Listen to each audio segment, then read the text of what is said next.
On est dans Chazon Ovadia. Un homme que lui, qui rentre aux toilettes, il dit le Rav, Hederam Batia, Sheesh Sham Bet Kise. On a dit en premier que les toilettes, un homme qui rentre aux toilettes, il faut qu'il fait la Netilat Yadayim après. Il y a aussi des toilettes avec les douches. Il y a des douches sans toilette. Si c'est des douches, il n'est pas chayav de faire la Netilat Yadayim, mais il faut qu'il se lave les mains au moins. Aval, il nous dit le Rav, Hederam Batia, si par exemple il y a une douche, il y a aussi des toilettes. Afalpi Shekavuach Sam, Silon Maim Ashotfim Bezerem, à dire, même si maintenant, vous savez, il y a une très grande discussion aujourd'hui au niveau des toilettes de nos jours. Ce n'est pas comme les toilettes d'avant. Les toilettes de nos jours, tu tires la chasse, et puis il y a l'eau qui vient avec même des produits, que ça nettoie. Comme il y en a des gens qui disent, attends, les toilettes sont plus propres que maintenant de ma chambre. Parce que tout le temps, on doit nettoyer. C'est vrai. Aval, le fait qu'il y a des besoins, là, ils sont là-bas, les gros besoins, les petits besoins. Alors, déjà, ça s'appelle Beta Kissé. Il y a le din de Beta Kissé. Pas rien que cela, même d'après la halakha, Maran HaShulchan Aruch, Izmin Beta Kissé. Il a fait une azmana. Qu'est-ce que ça veut dire une azmana? Azmana, ça veut dire j'ai décidé. Là, ça va être Beta Kissé, ça va être les toilettes. Excusez-moi. Le fait que j'ai dit là-bas, ça va être les toilettes, ça s'appelle un endroit de toilettes. On ne peut plus là-bas faire des livrets Torah, on ne peut plus faire la bracha, rien du tout. Pourquoi? Parce que rien que tu as décidé que c'est Beta Kissé. C'est dans la discussion des poskim, Aïm Azmana Milta Olav Milta. Le fait que tu as désigné, ça s'appelle quelque chose ou non. La halakha, elle est que oui, quand c'est Beta Kissé, quand c'est au niveau des toilettes, quand tu parles des toilettes, ça s'appelle que c'est des toilettes. Il nous dit le Rav, même que maintenant, tu nettoies les toilettes et c'est considéré comme très clean, comme un laboratoire par exemple, Mikol Makom, par contre, il nous dit le Rav, El le atir le chatrila litol sham yadayim le seuda. On ne peut pas permettre de faire la netilat yadayim pour la seuda. Il y en a qui veulent dire, tu fais la netilat dehors, tu sors dedans, tu sors et après tu fais la bracha. Non. La halakha, elle est que non. Et là, seulement si maintenant tu n'as pas le choix. Un homme, il se trouve par exemple dans un hôtel, il veut manger un sandwich dans sa chambre, et là-bas il y a les toilettes avec les douches, et lui maintenant il veut faire la netilat yadayim, il n'a pas le choix. Seulement s'il n'a pas un autre endroit de faire la netilat yadayim, à part cet endroit-là. Même qu'il y en a des achronim qui veulent maintenant comparer le din de Beta Kissé de Parsaï. Dans la Gemara là-bas dans Brachot Kabav, il y a din Beta Kissé chez Parsaï. Discussion dans les achronim, qu'est-ce que ça veut dire? Qu'est-ce que c'était le Beta Kissé, les toilettes de Parsaï? Il y en a qui veulent dire que c'était une pente, mais là les excréments ils descendaient, mais ils n'étaient plus là, parce que s'il y a les excréments en face de toi, il y a l'odeur, alors ça commence même pas. Alors, il y en a qui veulent dire que les toilettes de nos jours, c'est comme les toilettes d'avant de Parsaï, que là-bas c'était moutard, ainsi aussi aujourd'hui c'est moutard. Il dit le Rav, non, c'est pas pareil, ça n'a rien à voir. Le Kadboula à quel basé? Et il y en a qui ont dit que c'est moutard. Par contre, un homme que lui qui voit bien, clair, droit, chez Yesh le Halek, qu'on doit maintenant faire une différence entre les toilettes de Parsaï et les toilettes de nos jours. Mais la reine est c'est pour cela de nos jours, qu'est-ce qu'il faut faire? Yesh la il faut être rigoureux. Seulement si maintenant un homme il n'a pas le choix comme on a dit. Si maintenant il n'y a pas le choix, un homme il se trouve dans l'hôtel, si tu peux prendre de l'eau de l'extérieur, que c'est en général dans les hôtels, tu peux y aller dans le lobby là-bas, tu peux aller dans le réfectoire, tu prends une bouteille d'eau, et de nos jours aussi il y a des bouteilles de 1,5 litre, de 2 litres, tu prends et tu fais un keli, et il n'y a aucun problème. Même si tu n'as pas pris un keli de la maison, tu peux utiliser un verre en plastique. Comme ça, c'est la halakha d'après Rav Ovadia. Un verre en plastique ou un verre en carton, tu peux utiliser Même qu'il y en a des poskim qui disent que non, en général, c'est fait pour jeter. Tu ne peux pas maintenant utiliser un verre en plastique pour faire la netilat yadayim avec. La halakha, c'est moutar. Parce que tu peux utiliser le verre 2-3 fois même. Tu as pris un verre en plastique, tu as utilisé 1 fois, 2 fois, 3 fois, et là, il n'y a aucun problème de faire la netilat yadayim, et même avec bracha. Donc, fais attention que le verre, il n'est pas scellé, il n'y a pas un trou, comme le din de netilat yadayim, le natla. Un homme que lui, qu'il est rentré, il est rentré, par exemple, se doucher dans un batia où il y a là-bas la baignoire. Quand lui il sort, צריך ליטול ידיו, אך אינו צריך ליטול ידיו ג' פעמים כדין שיוצא מבית הכיסא. Un homme que lui qui est rentré se doucher, pas besoin maintenant de se laver les mains comme quand il est sorti des toilettes. Parce que quelqu'un qui est sorti des toilettes, il y a un ruach ra là-bas. Même il y a discussion dans les poskim. Est-ce que tu peux toucher le nez, les oreilles, la bouche quand tu es dans les toilettes? Alors il y a des poskim qui sont mahmirim, ils disent que non, tu n'as pas le droit. Avant le Rav Ovadia lui dit que c'est mouta, parce que le ruach ra, c'est pas comme le ruach ra que quand tu as dormi la nuit. Quand un homme il a dormi la nuit, 1/60 il a goûté 1/60 de la mort, mais là le ruach ra il est encore sur ses mains.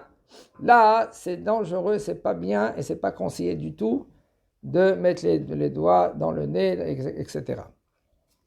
Aval, quand tu sors des toilettes ou quand tu es dans les toilettes, là, on peut être mékel, on peut être moins rigoureux dans cela.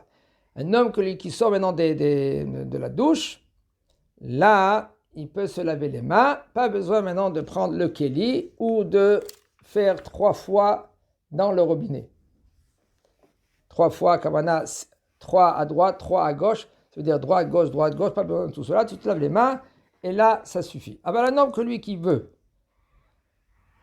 être mahmir sur lui, faire par exemple de se rendre quitte selon le Benishraï, par exemple, eh bien, il peut se rendre quitte et de faire, même sous le robinet, 6 fois,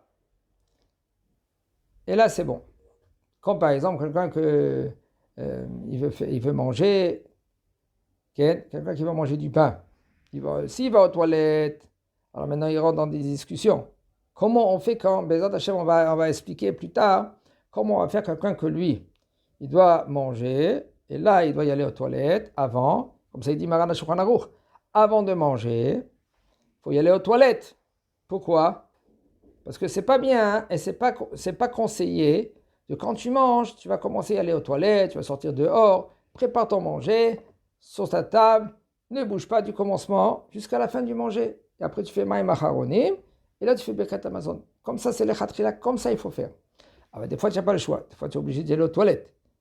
Alors, si maintenant, un homme, lui, il a bien vérifié avant, alors il n'y a aucun problème. Les autres on va expliquer comment, dans le repas, s'il doit y aller aux toilettes, ou il a touché un endroit que c'est obligé de faire le Netilat Yadayim après.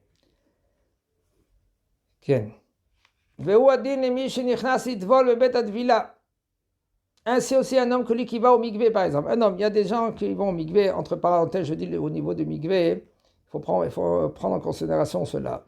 Le mikvé, il y a des halachot du mikvé. Et un homme qui est rentré dans le mikvé, quand il sort du mikvé, pas besoin de faire la netilat yadayim 6 fois seulement s'il est parti aux toilettes. S'il n'est pas parti aux toilettes, il est sorti du mikvé, il se peut se laver les mains et c'est tout, pas besoin de le kili.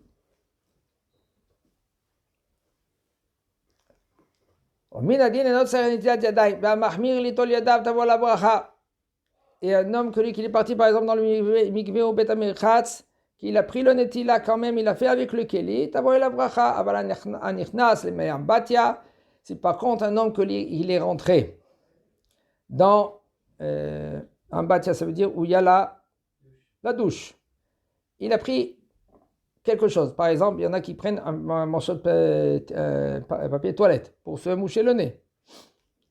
Alors, pas besoin, il nous dit le Rav, de faire la netilat du tout, même de midat chassidut, quelqu'un qui veut être pieux dans cela, seulement s'il y a les toilettes.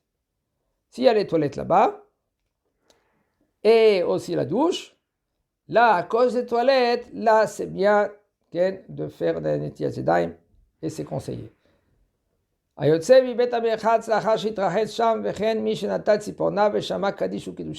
que lui, qu'il était dans les toilettes, ou il était par exemple dans le mikvé, tout d'un coup il a entendu un kaddish ou une kedusha.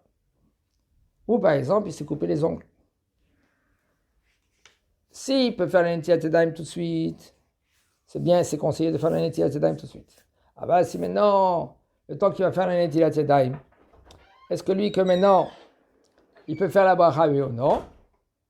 Il dit le Rav, Ya'ane imatzibur afilu lifne anetila. Tu réponds, Amen Yeshem Rabba, au Kadosh Kadosh Kadosh, au Amen. Et pas parce que le Ruach Ra que tu as maintenant, alors tu vas t'empêcher maintenant de répondre. Le bonhomme il sort de toilette, ou il sort par exemple, où il s'est levé le matin, il a entendu par exemple, il y en a qui dort à côté de la Beth Knesset, comme dans une yeshiva. Si tu peux t'essuyer avec une couverture, alors essuie-tu avec la couverture. Si tu ne veux pas t'essuyer avec la couverture, et tu n'as pas le temps, là tu fais la bracha, même que tu as les mains qui sont sales. Et là, il n'y a aucun problème. Parce que, selon la halakha, il y a une machloket.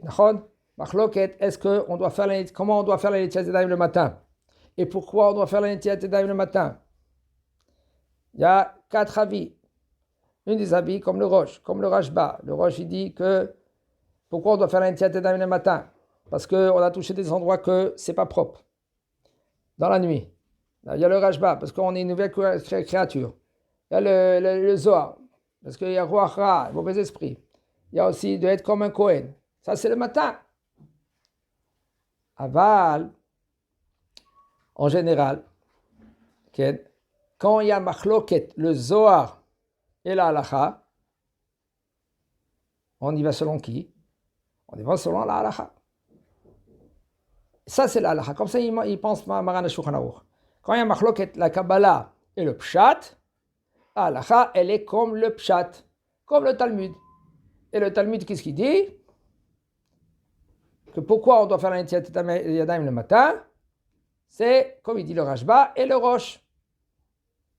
C'est pour cela, comme ça même il y avait une machloket, avec Rabbi Eliezer et Rabbi Yoshua et les Chachamim. Une grosse machloket.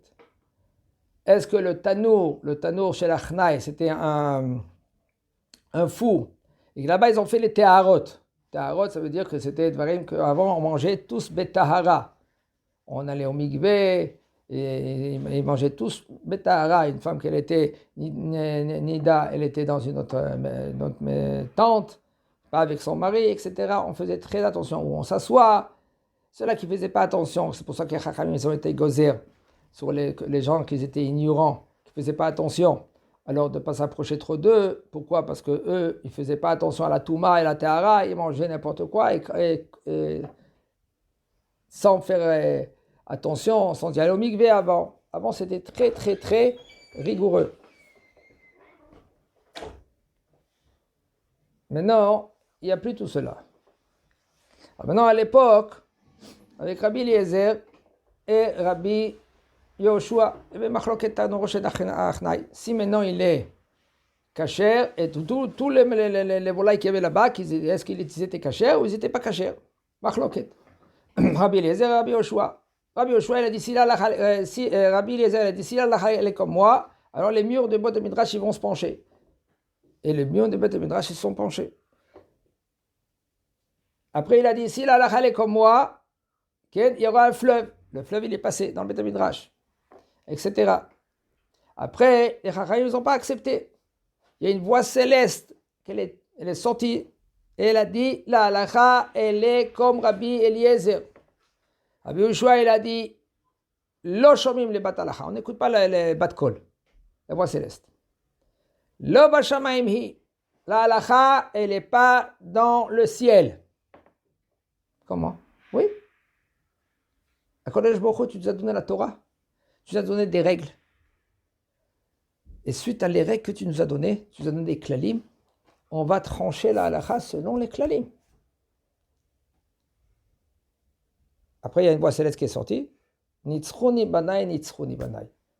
Mes enfants, ils m'ont gagné, mes enfants, ils m'ont gagné. Alors, il y a des explications, qu'est-ce que ça veut dire? Une des explications, c'est mes enfants, ils m'ont gagné. C'est vrai, Kadosh Baruch Hu, il était d'accord avec les Chachamim, que la Torah, elle n'est pas Bashamaim. Il y a peut-être une autre Torah Bashamaim, mais la Torah, elle est en bas. La Torah, comment nous, on l'a reçue avec des règles. Et les Chachamim, selon les règles, ils ont dit, c'est comme ça la halakha. Maintenant, toi, Rabbi Eliezer, tu veux faire ce que tu veux faire. Aval yesh Rabbi veyachid. La majorité, elle est... Et il y a un, on y va selon la majorité. Bon, les Chachamim, après, ils ont vu comment Rabbi Eliezer, lui, il était tellement... il tenait sur qu'est-ce qu'il avait. Ils l'ont mis en quarantaine. L'histoire, elle était très grave après. Aval, on voit de là que lo bashamaim hi, la Torah elle n'est pas bashamaim, elle n'est pas dans le ciel, la Torah elle est ici. Le Kadosh Baruch Hu nous a donné des règles. Et c'est la Chachamim que eux, ils ont décidé. C'est pour cela, quand il y a machloket, il y a une discussion entre le Zohar et le Pshat, la Gemara elle dit halakha comme le Pshat. Celui-là que lui, qui maintenant il est Mekoubal, il est devenu Mekoubal. Alors, il fait toute sa naga, toute son conduite, il est comme la Kabbalah. Alors, il faut faire très attention. Je dis ça, et tout le temps je dis cela, un homme que lui, il commence à se rapprocher vers la Torah, il commence à... il commence à bugger. Ça veut dire quoi? Malheureusement, quand il commence, parce qu'il dit, j'ai beaucoup perdu 10 ans, 15 ans, 20 ans, 30 ans des années que j'étais loin, je vais me rattraper. Alors là, il va à fond et il fait des dégâts. Chez Mishmo, ça va dans tous les sens. Il faut tout le temps être accompagné avec un Rav. Un Rav qui est compétent, qui connaît dans ces choses-là. C'est pas qu'un homme qui est rigoureux tout le temps. Maintenant, lui, il a une vie déjà. Il a construit déjà une vie depuis 30 ans, 40 ans. Il va te transmettre maintenant comment lui, il a grandi. En fin de compte, qu'est-ce qu'il va te transmettre? Il va te transmettre maintenant comment lui, il comprend. Ça, c'est chez Mishmo, c'est grave. Il faut y aller chez un Rav, que lui, qu'il est compétent, que lui, qui comprend ton niveau. Et toi, tu commences à avancer doucement, doucement. Avant de commencer, que tu n'as même pas commencé la halakha, tu ne connais même pas la halakha, tu fais comme la Kabbalah. Oui, non, mais mon grand-père, mon arrière-grand-père, mais moi, je veux y aller à fond. Et lui, il fait selon la Kabbalah, qu'en fin de compte, il ne sait pas, mais qu'est-ce que ça veut dire la halakha? En premier, il faut y aller selon la halakha. Il faut savoir, on est obligé de faire selon la halakha. Et la halakha, ce n'est pas comme la Kabbalah. Des fois, il y a des petits trucs qu'on a le pshat, il a accepté qu'est-ce que la halakha, qu'est-ce que le Zohar, il dit. Comme on voit maintenant au niveau de Ruach Ra'a, dans la Netilat Yadayim, Ruach Ra'a. Voilà, il faut faire très attention dans cela. Oui, on prend en considération. Il y a des choses que oui, on prend en considération, mais sinon, il y a des choses que non, on ne prend pas en considération. La halakha, elle est comme le pshat. C'est pour cela, il faut bien comprendre la halakha. Il faut suivre la halakha comme c'est écrit dans Maran HaShulchan Aruch. Ken, Chazak Baruch.